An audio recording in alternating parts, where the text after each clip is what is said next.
Hello, it's your reasonable ranter again. I'm back just before the election, the day before. I don't know who's going to win or who's going to lose, but I have this message. I pray for you. I pray for you who win or who lose. And congratulations to the winners. Here's what I'd like to see happen in our country. I'd like to see some humility from the winners, some graciousness from the losers. I'd like to see you really embrace we the people and not let the party and the power or the ego rule. Reach out. Let's repair divisions. Divided we fall. Party spirit is a potent enemy, and we need to embrace diverse opinions and recognize that creative problem solving requires different viewpoints. Diversity isn't just how we look, it's how we think. And we need those different viewpoints to solve our problems. So reach across the aisle. Let's be graceful, not graceless. Let's act like we belong to each other. This is the United States of America, and what makes us good is what we need to embrace. And let's repair what's bad. Let's commit to preserve our freedom. Freedom with accountability for speech, religion, economic freedom. Freedom is not just, I can do anything I want whenever I want it and everybody else, take a back seat. That's not freedom, real freedom. Freedom is with responsibility, and it's in coordination with other people's freedom, and it's respectful.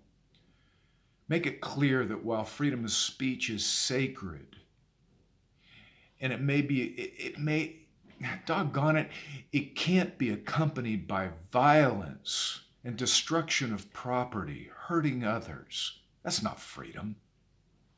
That's tyranny.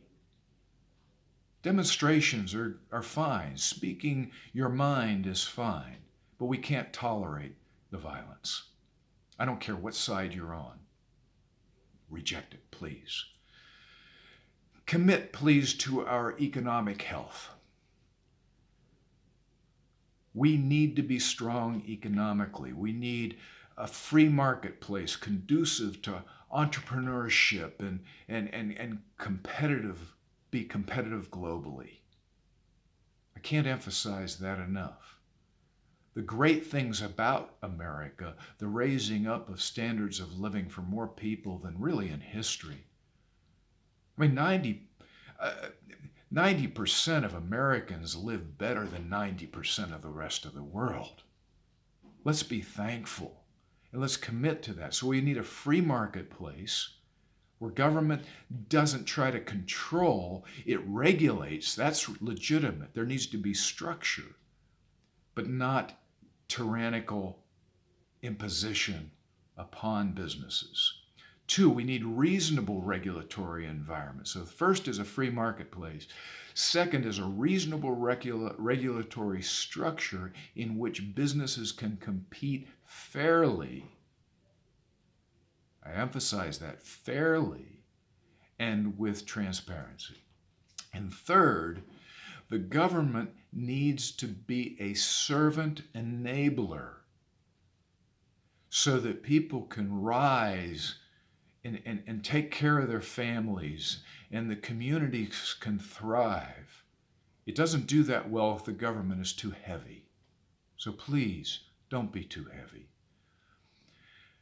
That leads me to the fiscal responsibility of government. We've not done a real good job with that in the last 20 years or so. One of the biggest risks we have right now is the incredible deficit and debt that we have. These ratios are very, very high. It's very dangerous. I hope that you understand that and that you will start to take measures to control government spending, to get things right, to make sure the priorities are in order, and that we can start actually reducing our debt. Biblical principle is very sound. It says the borrower is the slave of the lender. Solomon followed biblical principles that say, you shall lend to many nations, but you shall not borrow. Would that we would have done this over the last 30, 40 years. We'd be in a much better position today. So we need to get that back. I am unabashed about being a Christian and looking at the Bible for principles. Tell me those principles are wrong. They aren't. Okay, so that leads me to tax system. Our tax system is an abomination. It is so complicated that nobody can figure it out. Even the accountants get it wrong. It needs to be simplified. Let's blow it up and start all over again. I'm going to devote a whole blog to a number of these subjects, including this one. So I'm not going to take it into a lengthy rant at this point. But I don't know anybody that really likes this system. I mean, maybe some lawyers and tax, accountants that make their living from it, and that's understandable. But the rest of us, I don't think so. Okay, so let's go on to a reasonable approach. We've got some problems that we need to solve, and we need to solve them with grace and love and practicality. One of them is immigration. I've been very frustrated about the arguments surrounding immigration. As far as I'm concerned, the United States of America, the way it was set up and the way we're supposed to be, is y'all come. If you're a good person, if you're responsible, if you want to work hard, then we want to make a path for you to come here. But you need to do it orderly, legally. We need to revise the system perhaps to make it easier to do legally. There needs to be accountability. And there are three things that I would require of anyone that wants to become a citizen. One, allegiance to the country and the Constitution.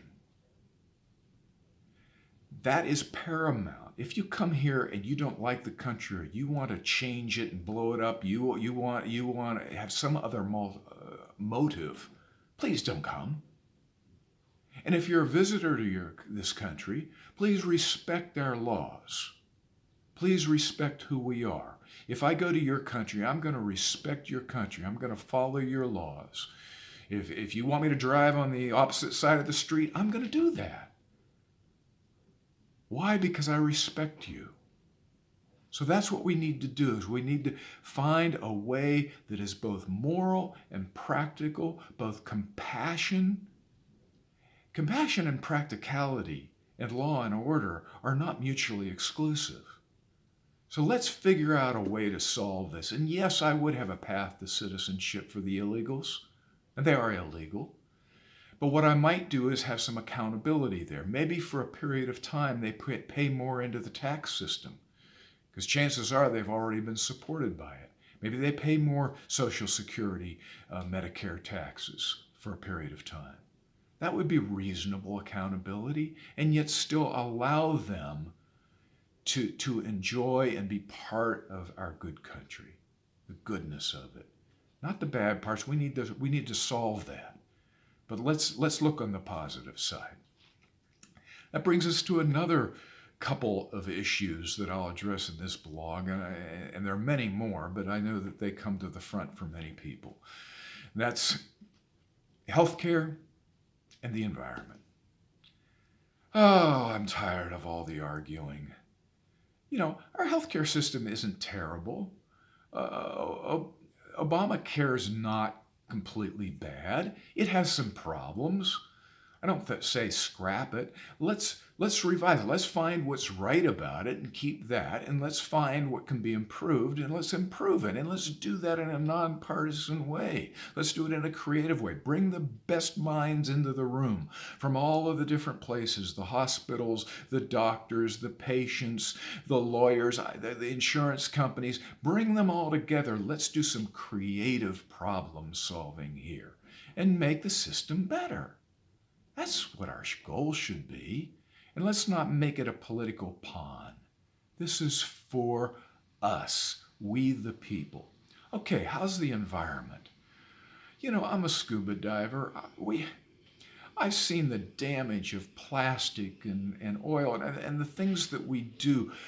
Human beings have not done well with the garden that God gave us. He gave us a garden, and we were put over it to take care of it. We can do a lot better. Again, let's bring all the creative minds into the room and find both the moral and the practical harmony that will allow us to have a cleaner, better environment, yet not sacrifice some of the needs of the human population. It's a tension. I get it. It's a hard one. But I want to see us really value and be good stewards of the environment. So could you reach across the aisle and please do that? I'm getting toward the end, folks, and then I'll probably be coming back with some details on some of these suggestions. So anyway, the last thing I want to address here is foreign policy. Again, we need to look at who we are in the world and what our role is and what it has been historically. We are a bastion of freedom. We have been an example of freedom. Yes, it hasn't been equally applied to everyone, but compare it to the tyranny in some other countries, where if you disagree or you don't do business their way, you'll disappear. So we need to have a foreign policy that's coherent, that's tough, that doesn't compromise on the freedoms, that cooperates greatly with those who agree and agree with fair trade and equal opportunity. Let's set rules that make that happen. Let's be tough on those people that cheat. Okay? But we want to embrace the world. I mean, think about the United States of America after World War II. We rebuilt our enemies and set them free. Nobody talks about that and how unusual that was in history. And we continue to want to do that today. Yes, we're mired in the Middle East, but we've got to find a solution for these things. But we've got to have a coherent and consistent foreign policy. And it can't be weak. It can't be appeasing. It simply means that we stand for who we are and what we believe firmly and consistently. And that is the true power, because then you can be compassionate and you can be giving. And the best points in our history, like I said, after World War II, are where the United States was all about freedom, even for our enemies. So in conclusion, just in summary, good government provides a protective and enabling structure for its citizens. It doesn't seek to dominate or control, only to maintain order that unleashes free and responsive creativity and opportunity for all. I hope those that won the election embrace that.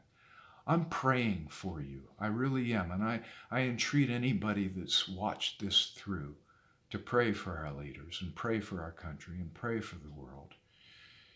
And seek that God would somehow, with his Spirit, bring us to some of these ideals closer and with a better result than what we've had recently. If you don't believe in God, at least seek those kinds of values. That's the end of my rant. I love you all. Please like, subscribe, please comment. See you later.